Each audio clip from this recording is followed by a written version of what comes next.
La société Hongxing SARL, située au numéro 11/B, première rue Limété, opère dans la clandestinité et l'illégalité la plus totale, ce, depuis sa création en 2012. Aucun service de l'État, à l'occurrence la DGI, l'OCC, les ministères de la Santé et la DGDA, n'est présent ici.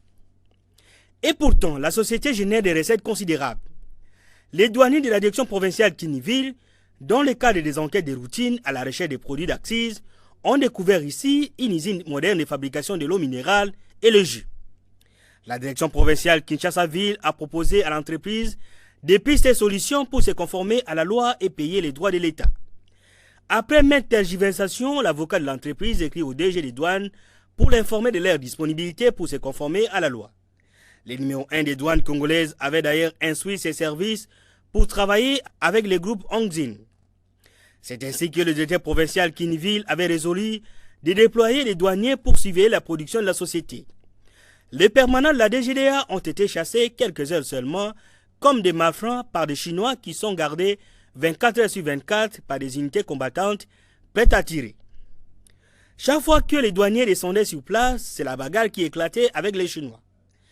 Après une année de rappel à l'ordre, ces Chinois n'ont pas voulu obtempérer aux recommandations de la douane. Non, il n'y a pas question de causer avec patron. Ici, Congo, pas Chine. Oui, attention, Congolais, là en Chine, pas faire ça. Respectez l'État chinois. Ici, Congo, pas Chine, attention.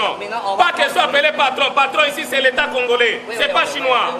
C'est pourquoi le directeur provincial de la DGDA Kiniville Pacifique Ntaboué a dépêché une équipe de douaniers appuyée par les éléments de l'inspection de la police nationale congolaise ville de Kinshasa pour sceller l'entreprise et ramener les Chinois à la table des négociations.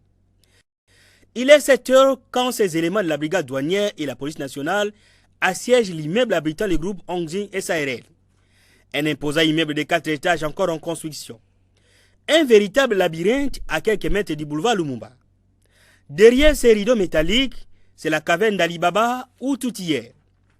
Les activités économiques sont menées sans la moindre présence de services étatiques. La société produit et commercialise des bouteilles d'eau minérale et de jus, produits dont la taxation relève du droit d'accise. Cependant, la DGDA ne reconnaît nullement l'existence de cette société faute des autorisations d'ouverture. Des machines géantes de la dernière technologie produisent 24 heures sur 24 des bouteilles d'eau marque Beni et ses jus très sollicités et prisés par les enfants. Des produits sortis fraîchement d'usine sont directement congelés ici au premier étage de l'immeuble où les températures moyennes vont jusqu'à moins 15 degrés. Au deuxième étage, ce sont ces machines qui auraient peut-être bénéficié des exonérations avant leur entrée sur le sol congolais. C'est ici aussi que sont fabriquées des bouteilles et des emballages en plastique. Et pourtant, leur importation, fabrication et commercialisation sont interdites sur le sol congolais par les décrets du Premier ministre du 30 décembre 2017. Au troisième étage, c'est une autre activité, la fabrication, le conditionnement et la vente des produits pharmaceutiques. Des sérums glucosés, voire des antibiotiques, sont fabriqués ici.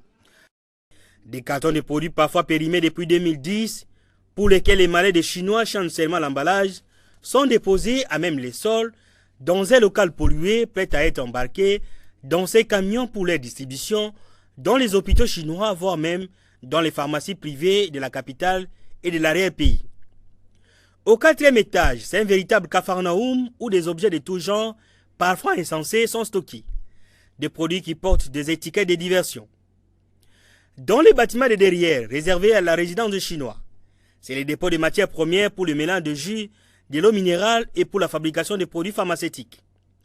Des matières premières périmées non conformes et non contrôlées par l'OCC ou par les services du ministère de la Santé.